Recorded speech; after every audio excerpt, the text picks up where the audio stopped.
What's going on, Jets fans? This is Luca here from Gangrene Chronicles.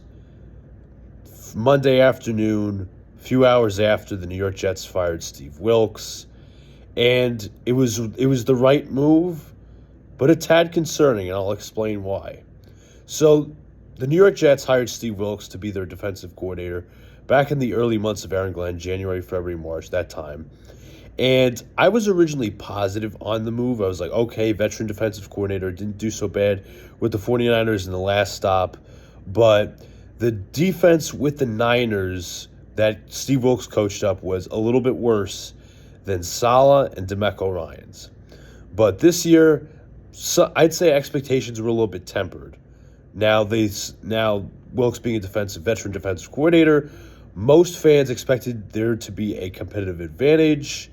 A little bit, not so much antiquated defensive schemes. You'll see players put in the right position, but you saw anything but that. Steve Wilks had an antiquated scheme where it was basic man coverage, blitzing, which was the most vanilla of blitzing.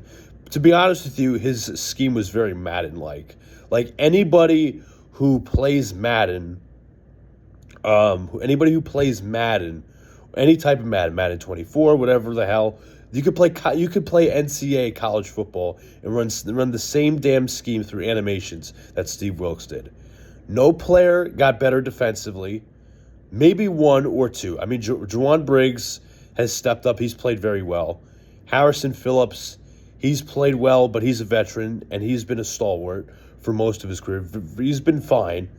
But other than that, which players on the defensive side of the ball could you consistently point to and say, hey, this young player got better. This veteran player in his prime got better. Has Brandon Stevens gotten better? Has Tony Adams gotten better? Did Andre Sisco get better before he got hurt? How about Azariah Thomas? I mean, we saw some flashes. Sauce Gardner took a step back before he was traded.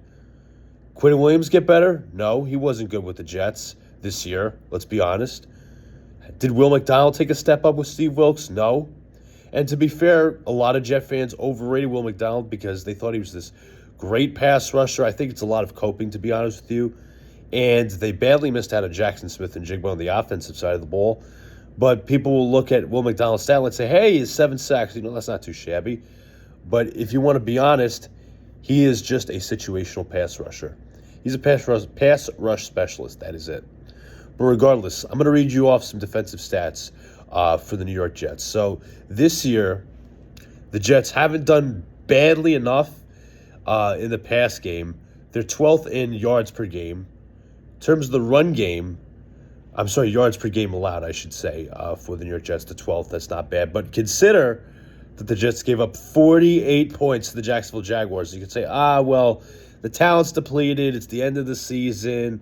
And all these different things. The Jacksonville Jaguars are on fire right now, but yesterday was not even a competitive effort. Aaron Glenn going to bat for Steve Wilks was embarrassing. It was embarrassing to hear Aaron Glenn say, it wasn't about the X's and O's. Well, if it wasn't about the X's and O's, what is it? Effort? Well, then that's an indictment on the coach, but regardless. Rushing yards allowed per game, the Jets are 4th worst in the NFL.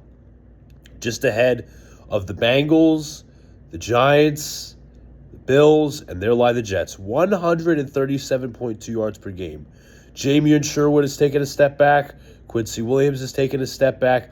All under the guidance of Steve Wilks. And most people think, veteran defensive coordinator, this team's going to get better. How about this? Turnover differential, which compares how many times the Jets have turned over the ball as opposed to how many times that the Jets have created a turnover on defense. They have the worst turnover differential in the entire NFL. Negative 1.2 turnover differential. They only have 3 turnovers created on the season. They're all fumbles. Not one interception. Not one. Not one. And that is on the defensive coordinator, partially. Yes. It's also on the head coach, which is what I'm going to get to right now. Listen, was it a good move to fire Steve Wilks in the short term and all that considered based on performance? Absolutely. He was terrible. But you also got to consider the fact that Aaron Glenn made this hire. This was a swing and a miss. He wasn't like mediocre or he was all right as defensive coordinator or he was decent. No, this guy was terrible. And it's not about me being wrong or anything like that. But at the end of the day, it is absolutely not ideal to fire your defensive coordinator in your rookie season. And this is a defensive coach.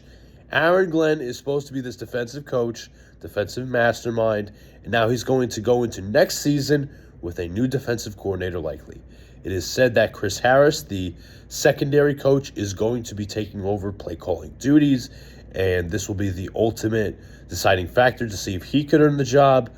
He would be a first-time defensive coordinator. I don't think he's served anywhere else, but the one thing I don't get about these people on Twitter and some of the content creators as well is like, oh, great, he fired Wilks, while not considering the alternate perspective. Like, okay, this was a huge swing and miss by Aaron Glenn. Like, you can't just forgive that. And I'm not trying to be spiteful or anything like that, but at the end of the day, this was a swing and miss by Glenn. That goes on his record.